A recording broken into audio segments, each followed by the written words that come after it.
Yeah. ମୁଁ ସମ୍ମିଳିତ କର୍ମଜୀବୀ ସାମ୍ବାଦିକ ସଂଘ ସଭାପତି ପ୍ରକାଶ ହାତୀ। ଆଜି ଏକ ଘଟଣା ଘଟିଛି ନୂଆ ଗାଁରେ, ଶିଳ୍ପାଞ୍ଚଳ ଥାନା ଅଧୀନସ୍ଥ ନୂଆ ଗାଁ। ସେଠାରେ ଜଣେ କର୍ତ୍ତବ୍ୟରତ ସାମ୍ବାଦିକ ଯାହାର ନାମ ହଉଛି ଆକାଶ ବିଶ୍ୱାଳ, ବିଶ୍ୱବାଣୀ ପେପରରେ ସେ ରିପୋର୍ଟର ଭାବେ ଜିଲ୍ଲା ପ୍ରତିନିଧି ଭାବରେ ସେ କାମ କରେ।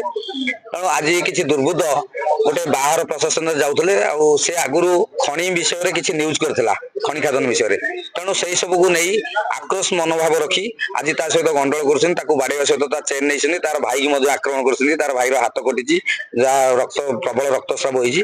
ତେଣୁ ସେଟା ସବୁ ମେଡିକାଲ ହେଇକି ଆଜି ଆମେ ଶିଳ୍ପାଞ୍ଚଳ ଥାନାରେ 25 ରୁ 30 ସାମ୍ବାଦିକ ଆସି ବର୍ତ୍ତମାନ ଆକାଶ ବିଶ୍ୱାଳ ଏଫଆଇଆର ଦେଇଛି। ଆମେ ସମସ୍ତେ ଏକତ୍ରିତ ହେଇକି ଆଇଆଇସି ମ୍ୟାଡମକୁ ଅନୁରୋଧ କରୁଛୁ ଏବଂ ଜିଲ୍ଲା ପୋଲିସ ପ୍ରଶାସନକୁ ମଧ୍ୟ ଅନୁରୋଧ କରୁଛୁ, ଏଇ ଯେଉଁଭଳି କାର୍ଯ୍ୟ କରାଯାଉଛି ସାମ୍ବାଦିକ ମାନଙ୍କ ପ୍ରତି, ଏହା କେମିତି ଆଗକୁ ନ ହବ ସେଥିପ୍ରତି ଟିକେ ଧ୍ୟାନ ଦେବା ପାଇଁ ଆମେ ମଧ୍ୟ ଆମ ଖୋର୍ଦ୍ଧା ଏସପି ଙ୍କୁ ଅନୁରୋଧ କରୁଛୁ। ଆପଣ ପରିଚୟ? ମୁଁ ଆକାଶ କୁମାର ବିଶ୍ୱାଳ, ଜଣେ ସାମ୍ବାଦିକ।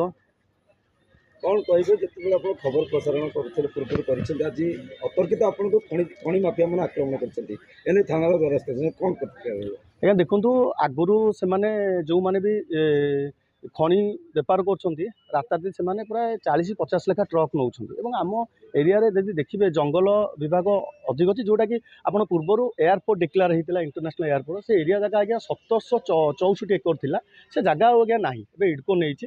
ସେ ଜାଗା ମାନେ ଖଣି ଖଦାନ କରୁଛନ୍ତି, ତ ତା ବିରୁଦ୍ଧରେ ଆଉ ଗୋଟେ କଥା ମଧ୍ୟ, ସେ ଜାଗାମାନଙ୍କୁ ଆମ ଏରିଆରେ ଦେଖିବେ ହରିଣ ସଂଖ୍ୟା ଅଧିକା ରହୁଛି ଆଜ୍ଞା, ପଶୁ ପକ୍ଷୀ ମାନେ ମରି ଯାଉଛନ୍ତି।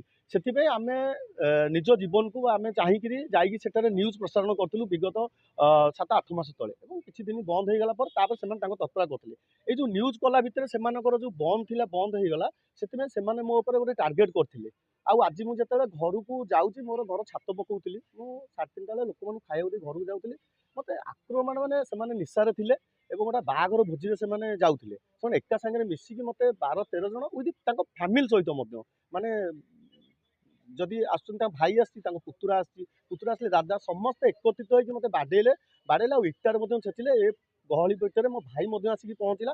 ଭାଇ ମଧ୍ୟ ହାତକୁ ମାନେ ତା ହାତକୁ ଛିଡ଼େଇ ଦେଇଛନ୍ତି, ବାଡ଼େଇଛନ୍ତି, ତା ଆଖିକୁ ବି ବାଡ଼େଇଛନ୍ତି, ମୋତେ ଗୋଟେ ଇଟାରେ ଆସିକି ଛାତିକି ବାଡ଼େଇଛନ୍ତି। ଏମିତି ବହୁତ ଘଟଣା କଲା ପରେ ମୁଁ ଆଜି ଥାନାକୁ ଦ୍ୱାରସ୍ଥ ଆସିଛି ଆଉ ମୁଁ ଭାବିଛି ଯେ ମୋତେ ନ୍ୟାୟ ମିଳିବ ବୋଲି। ଆମେ ଆଜ୍ଞା ଜଣେ କର୍ତ୍ତବ୍ୟନିଷ୍ଠ ଗଣପ୍ରତିନିଧି ଭାବେ ମୁଁ କହୁଛି, ଯଦି ଆମକୁ ଏତେ ବଡ଼ ମାନେ ସେମାନେ ମାରିକି ବାଡ଼ଉଛନ୍ତି ଏବଂ ସାଧାରଣ ଲୋକଙ୍କ ପାଇଁ କି ନ୍ୟାୟ ରହୁଛି? ଆମ ପ୍ରତି କାହିଁକି ଏଭଳିଆ ବ୍ୟଭିଚାର କରାଯାଉଛି? ଖାଲି ସମସ୍ତେ ସବୁବେଳେ ପ୍ରଶାସନ କହି ଆସୁଛି ଯେ ସାମ୍ବାଦିକମାନଙ୍କୁ ସୁରକ୍ଷା ଦିଆଯାଉଛି, ସାମ୍ବାଦିକମାନଙ୍କୁ ସବୁବେଳେ ପ୍ରୋଟେକ୍ସନ ଦିଆଯାଉଛି। ଆଜ୍ଞା କାହିଁ, କୋଉଠି ହେଉଛି? ଆଉ ମୁଁ ଆଜି ଏତେ ଦୁଃଖରେ ମୋ ଆଖିରୁ ଆଜ୍ଞା ଲୁହ ବାହାରୁଛି। ଆଜି ମୁଁ ଗୋଟିଏ ସାମ୍ବାଦିକ, ମୋ ଭାଇମାନେ ଆସିଛନ୍ତି, କିନ୍ତୁ ଭାରି ଦୁଃଖ ଲାଗୁଛି ଯେ ସେମାନେ ମୋତେ ମାନେ ଜୀବନରୁ ମାରିବାକୁ ମଧ୍ୟ ଟାର୍ଗେଟ୍ କରୁଛନ୍ତି। ଏ ପ୍ରତି ମୁଁ ମାନେ ଆସିକି ବର୍ତ୍ତମାନ ଥାନାର ଦ୍ୱାରସ୍ଥ ହେଇଛି। ଥାନା ଅଧିକାରୀ କହିଛନ୍ତି ଆପଣମାନେ ଯାଆନ୍ତୁ ଏବଂ ନିଶ୍ଚିନ୍ତ ଭାବେ ତଦନ୍ତ କରିବେ ଏବଂ ଯେଉଁ ଯିଏ ଅଭିଯୁକ୍ତ ଅଛନ୍ତି ସବୁ ତାଙ୍କୁ ଆଣିକି ନ୍ୟାୟ ଦେବା ପାଇଁ କହିଛନ୍ତି। ଯେ କେତେ ଦୂର ସେମାନେ ନ୍ୟାୟ ଦେବେ, କେବେ ମୁଁ ନ୍ୟାୟ ପାଇବି? ମୋତେ ମୁଁ ଯାଉଛି, ମୋତେ ଆଜି ମାରିଦେବେ, ସେ ପ୍ରତି ମୋର ବିରୋଧ ଅଛି। ମୁଁ ସେଇ କଥା କହୁଛି, କେତେ ଦିନ ଭିତରେ ମୋତେ ନ୍ୟାୟ ମିଳୁଛି?